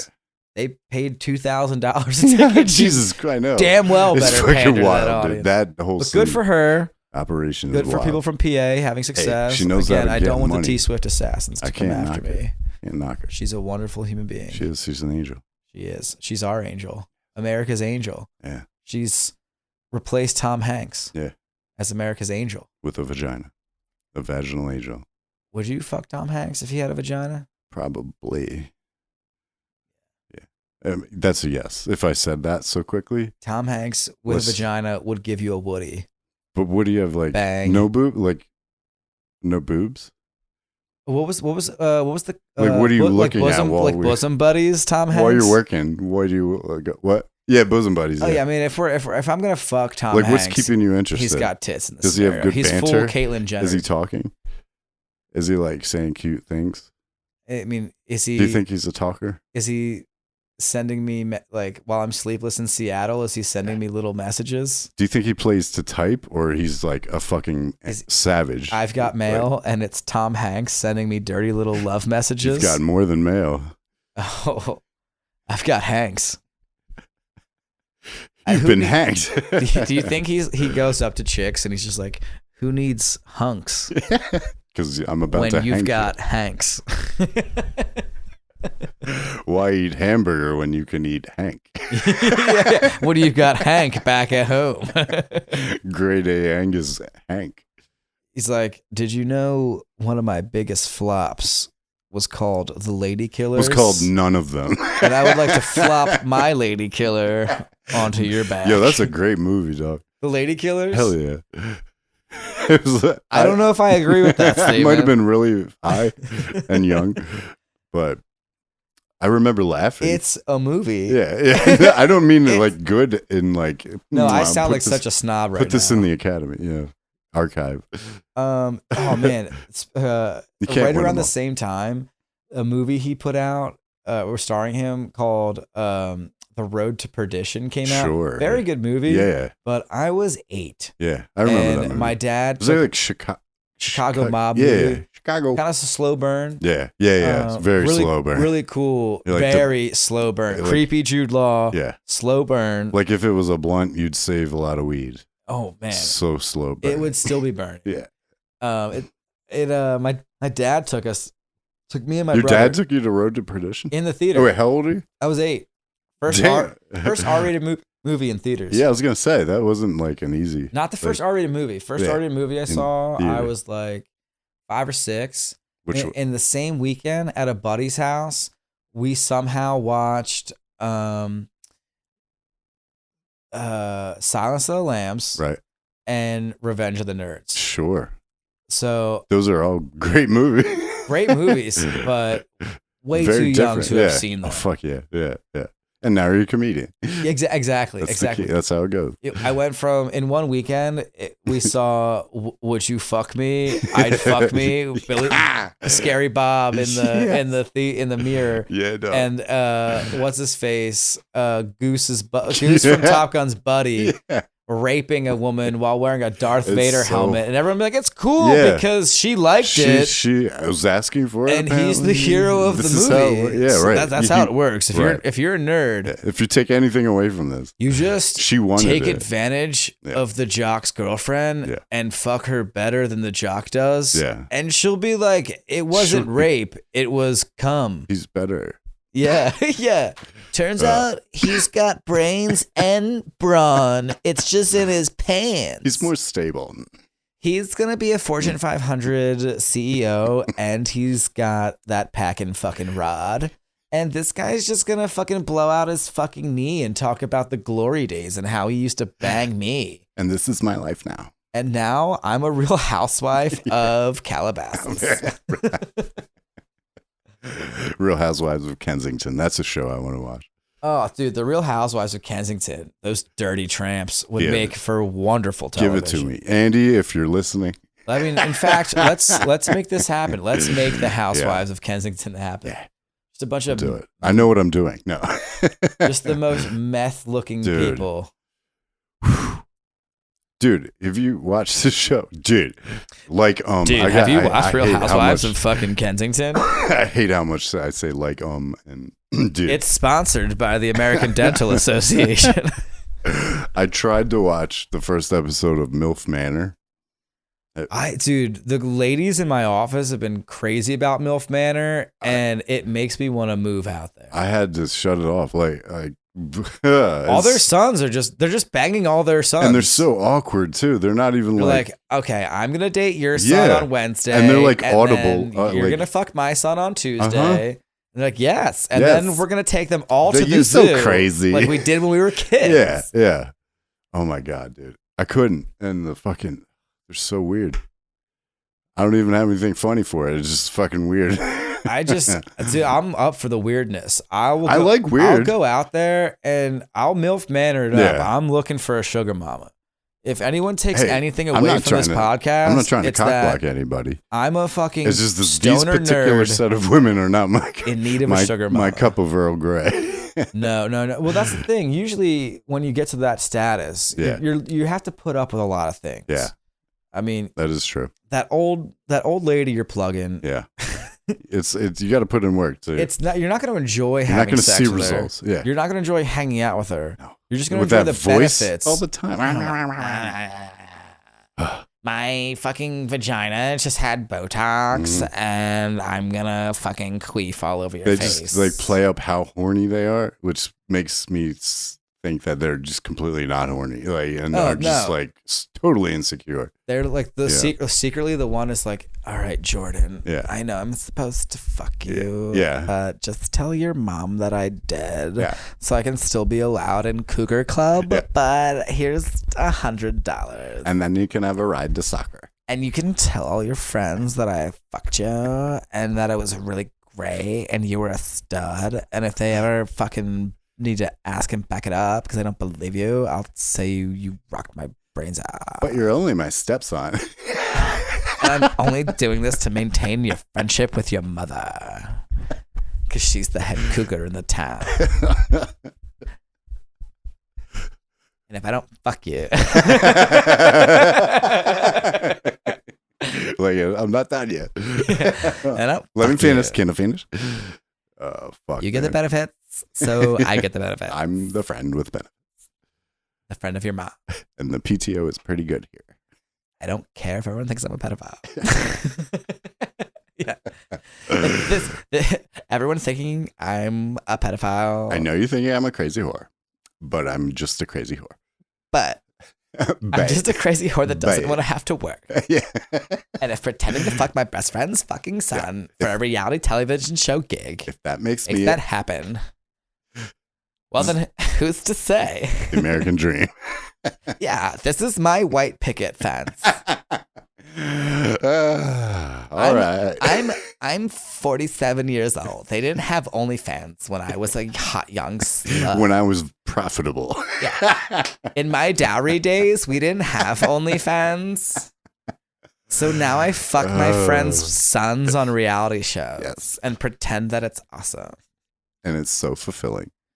By the way, I have a lingerie line coming out. Yeah. Let me plug my makeup line. Yeah. My douche accessories. Yes, I have a douche coming out. It's a douche for douches. It's molded It's for a douche for old ladies that bang young douches. It's molded because we have to keep it clean. Otherwise, they're not going to come around. If that thing's stanking, they won't be thanking. No. That's where we gotta leave it, dog. Yeah, I think that's a good one. Yeah. I think that's good right there. This Cheers. has been awesome. Thank you for having me. I know we're supposed to be about comedy, and we just kind of nerded out for the past hour. It's so fine. It's been great chill. If you want to come back, we can do the comedy thing. Absolutely. And do more of this. Yeah, we'll do that music video shit. Hell we'll yeah, make fun of them. We're doing that. For sure. Thank you for having me. Thank Guys, you, man. if you enjoyed listening to this, follow me, please, at dmac_laughs. I'm going to be that social media little slut for give it to me. The follows and likes. And then maybe come see us at a show. Yeah. Yeah. Support live comedy. Yeah. because it'll make your day better. It'll make you as wet as a reality show mom MILF. who's banging her sons A in dried a up manner. MILF, thirsty for a 20-year-old.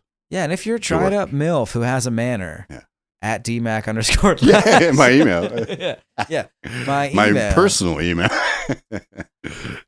But dude, thank you so much. We'll be talking to you soon. Appreciate you. Hell yeah, let's ride. And another one, thank you so much for eavesdropping once again. If you like the show, please do the things that you know to do to support podcasts. I got a good guest coming up. I'm excited. But until we meet again, keep your powder dry.